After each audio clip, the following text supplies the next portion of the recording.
KPBS On Demand is supported by Splatero, helping homeowners pay off debt by offering streamlined access to your home's equity with no additional monthly payments or new debt. Splatero provides a lump sum of payment in exchange for a share of your home's future value. Pre-qualification is available at splatero.com. Good morning, I'm Annika Colbert. It's Friday, June 11th. What policing policy reforms look like for San Diego. More on that next, but first, let's do the headlines. The San Diego County Fair is back and it opens today. It may not be the fair that you're used to, but you can still expect rows of food vendors, shopping booths, the classic Ferris wheel and carousel, shows, and 4th of July fireworks. What's new this year is that reservations must be made in advance, both parking and for entry. You have to select an arrival time to avoid overcrowding. Tickets will not be sold at the door. The fair is open from Wednesday to Sunday from 11 a.m. to 9 p.m. each week, and it'll run until July 4th. A new report says the chance of devastating wildfire puts nearly $610 billion worth of property at risk in California. The nonpartisan group Next 10 says the state needs a concerted planning effort to build communities that are more fire safe, including encouraging climate-friendly policies like urban infill development. Karen Chappell is a UC Berkeley researcher. We take the low-hanging fruit, we just kind of let's rebuild. There's no thought, there's no preparation. And we already know that $1 in mitigation costs can save $3 in recovery costs. Governor Gavin Newsom and other elected officials in the state are all getting raises. On Tuesday, the California Citizens Compensation Commission approved a 4.1% pay hike that will take effect in December. The four-member commission has approved raises every year from 2013 to 2019. It did not do so in 2020, however, given the budget shortfall due to the pandemic. From KPBS, you're listening to San Diego News Now. Stay with me for more of the local news you need. KPBS On Demand is supported by UC San Diego's Art Power, presenting cellist Joshua Roman, performing from his album Immunity, alongside music by J.S. Bach and more. Sunday, June 22nd at UC San Diego's Epstein Family Amphitheater. Reserve your tickets at artpower.ucsd.edu.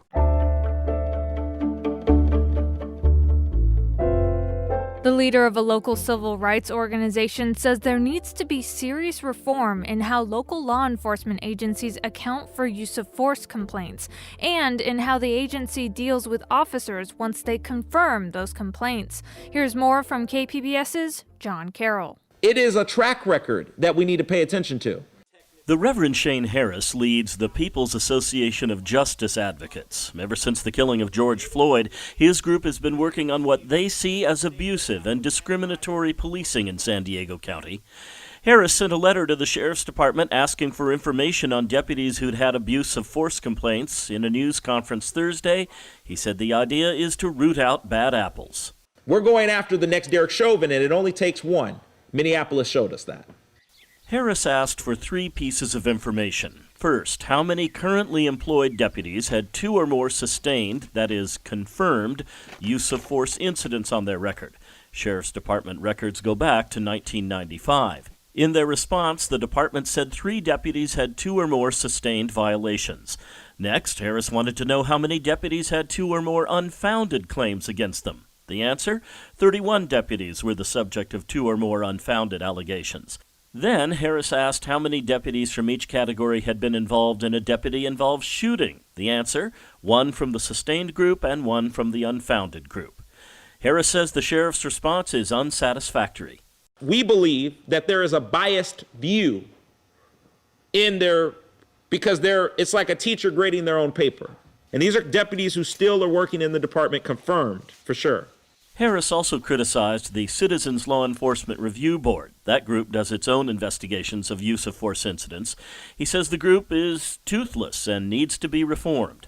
Moving ahead, Harris says it's about making serious changes in policy. He says taxpayers should be supportive of change because they're on the hook when local government has to pay out claims. We have to get rid of the bad apples in order to save our democracy and our humanity and our taxpayer dollars and lives. The Sheriff's Department had no comment on Harris's charge that they're biased in how they handle complaints against deputies. And that was KPBS's John Carroll.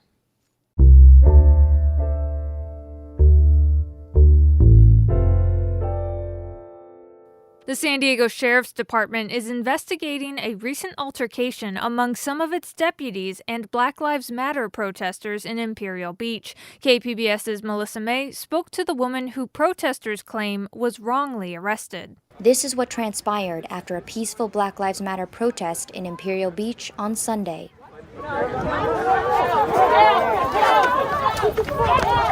According to a statement from the Sheriff's Department, 3 deputies were responding to allegations from a white man that he was punched by a female protester who is Mexican American.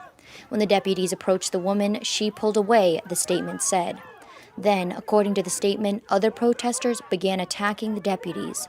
One of the deputies' body camera was stomped on by protesters and another stolen, the statement said. However, the woman, Margarita Servin-Ruelas, and other protesters say the sheriff's statement is inaccurate. This guy that blamed me, wrongly accused me, he made up a story about me. He told the cops that he got hit by me. So in return, they hit me and abused me because they think I did something wrong to him. The 24-year-old Servin-Ruelas says she sustained injuries when deputies forced her into a squad car. Opens the car and throws me in. The only thing that hit the car frame was my head. Like, I had this huge welt. You can probably still see it. Servin-Ruelas was taken to Sharp Grossmont Hospital in La Mesa, where she was treated for her injuries. She was held overnight at the Las Colinas detention facility in Santee on charges of battery and resisting arrest, according to the sheriff's statement. She was released after posting a $20,000 bail. No other arrests have yet been made, and the sheriff's investigation is ongoing. And that was KPBS's Melissa May. A North County organization that works with homeless and low-income community members is using art to help inspire the people they give services to. KPBS North County reporter Tanya Thorne tells us about a new mural at Interfaith's Recuperative Center in Escondido. Interfaith Community Services is transforming a rundown Escondido motel into a recuperative center. We're going to be a place for people coming out of hospitals, people who are overcoming homelessness and need a place to stay and heal. Greg Angel, the CEO of Interfaith Community Services, says part of the motel's transformation includes a large mural meant to inspire the residents of the center. It's going to be an inspiration to our residents and people who have gone through really, really hard times. Mauro Alvarez, a local artist, worked with Interfaith staff and residents to create the mural, which includes images like a phoenix, small birds representing the program's steps, and a dark shadow breaking free from some shackles with the word freedom. A reveal party for the mural and the work at the property will be held on June 26th. And that was KPBS North County reporter Tanya Thorne. Coming up, a recent analysis found members of Congress are more likely to nominate white students than minority students to attend the nation's elite military academies. Advocates say Congress needs to reach out to more Black and Latino high school students and make them aware of opportunities at elite schools. Plus, we'll have a preview of local arts events going on this weekend. All of that's next, just after the break.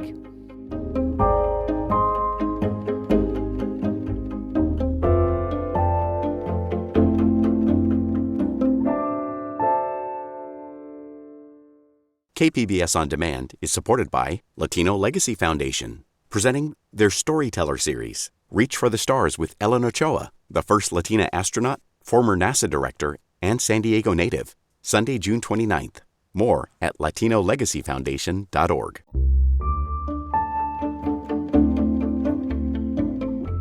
Minority students are underrepresented at the nation's elite military academies. That's the findings of a recent study. Advocates are calling on members of Congress who nominate attendees to make the 200-year-old nomination system more equitable for students of color. Desiree Diorio reports for the American Homefront Project. Nominations are required by law for students who want to study at military service academies. If they can get one and meet the academy's strict standards for admission, it means a free education in exchange for 5 years of service. The Connecticut Veterans Legal Center analyzed over 2 decades of congressional nominations. The center's director, Liam Brennan, says the results are stark. Young Black Americans make up about 15% of the young adult population, but Black students only receive 6% of current members' nominations to the military service academies. That's a great big differential. Brennan found similar disparities for Latinos. 8% get nominations, even though they make up about 22% of young adults. We expected to see discrepancies. The extent of the discrepancies were surprising. Brennan and others who've studied the issue say there are a lot of reasons for those discrepancies. Some are rooted in a lack of equity in public schools. Others involve how hard members of Congress work to find diverse nominees.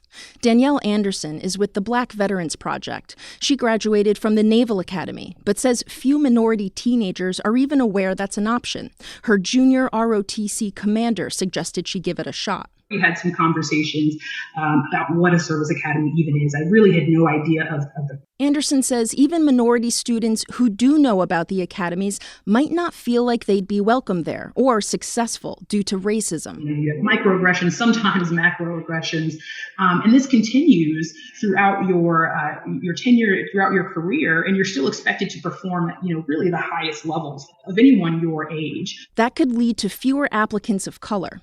Democratic Congressman Anthony Brown of Maryland says there's a lack of qualified minority students who ask him for a nomination. I have an underrepresented applicant pool. African American and Latino students are not applying at the same levels that I want them to apply. The report found just 38% of Brown's nominations went to applicants of color in his majority minority district. We're doing our hardest to squeeze the very best out of the small pool, and we actually overperform when it comes to appointments. Some lawmakers say if you want to nominate more diverse applicants, go out and find them. Students sometimes need to be told the pathway to college is open to you. And that's true for the service academies as well. That's former Air Force Secretary and former Republican Congresswoman Heather Wilson. She nominated hundreds of students to the academies, and she's an Air Force Academy alum herself. She says some lawmakers and their staffs need to put more effort into the nomination process. For some people, it's just not a high enough priority to spend time training members of Congress on how to do this. If I were to do one thing, it would be to focus on outreach and training the local office of members of Congress. But Wilson, now the president of the University of Texas at El Paso, defends the congressional nomination system. She says it's a good way to ensure the military's future leaders come from all over the country. As the size of the military has gone down, there are communities and regions of the country that have very little connection to the military at all. And the nomination process helps fight against that by geographic dispersion of nominations. A recently passed law aims to standardize the way congressional offices collect demographic data on their nominees and make it more transparent. But there are no plans to change the nomination system, which has been law since 1802, when Thomas Jefferson established the Military Academy at West Point. That was Desiree Diorio reporting from Long Island. This story was produced by the American Homefront Project, a public media collaboration that reports on American military life and veterans. Funding comes from the Corporation for Public Broadcasting.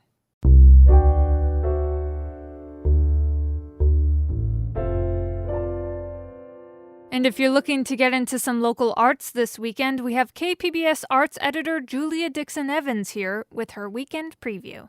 First up, contemporary dance. Closing out the month-long Dances in the Air Festival on Liberty Station's new outdoor stage is San Diego Dance Theater's Young Choreographers Showcase. This annual show celebrates new works by emerging choreographers, all of whom were originally selected in the 2020 competition, which was scheduled for March 14th, 2020. And we all know how that weekend shook out. Throughout the course of this weekend, the judges will choose a winning choreographer and dancer, and the audience can also vote for their favorite too. The first part of the show brings guest artists from other canceled shows throughout the pandemic, including Mayra Barragan, who won the competition in 2019. Performances kick off tonight and Saturday at 6:30 p.m. and then Sunday at 2:30.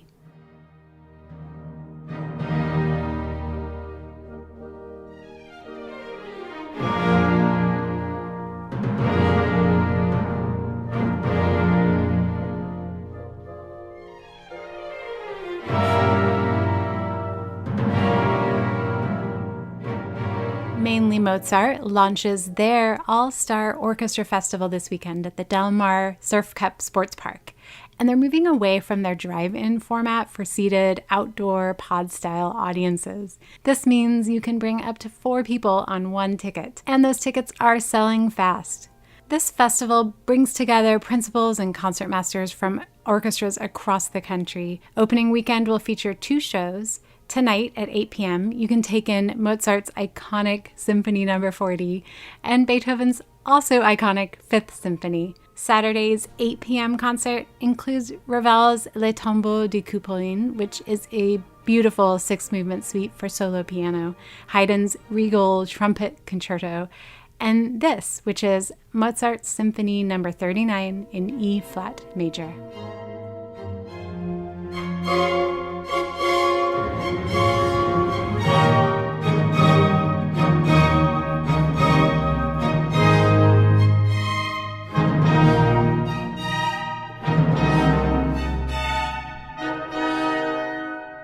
After this weekend, additional performances of Mainly Mozart's All-Star Orchestra Festival will take place on Wednesday and next weekend too.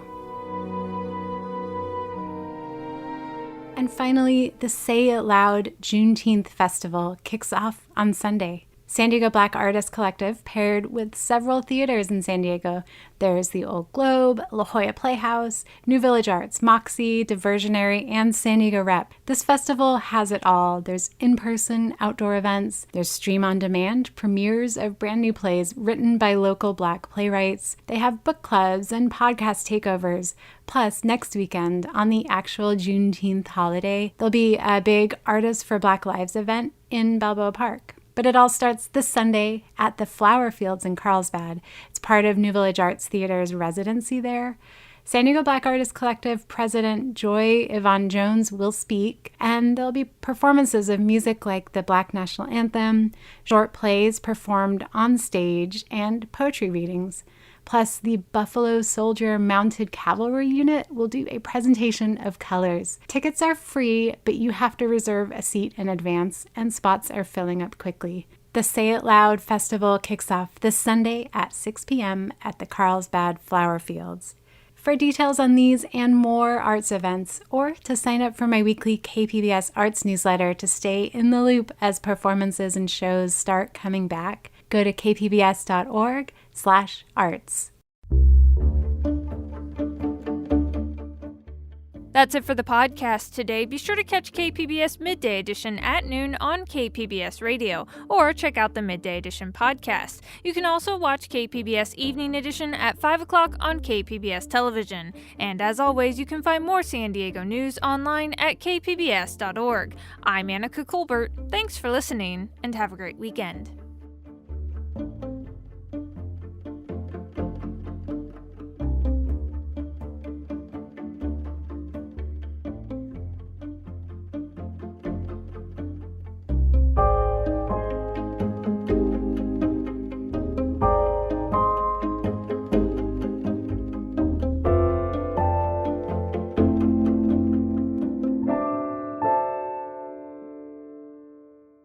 KPBS On Demand is supported by UC San Diego's Art Power, presenting cellist Joshua Roman, performing from his album Immunity, alongside music by J.S. Bach and more. Sunday, June 22nd at UC San Diego's Epstein Family Amphitheater. Reserve your tickets at artpower.ucsd.edu.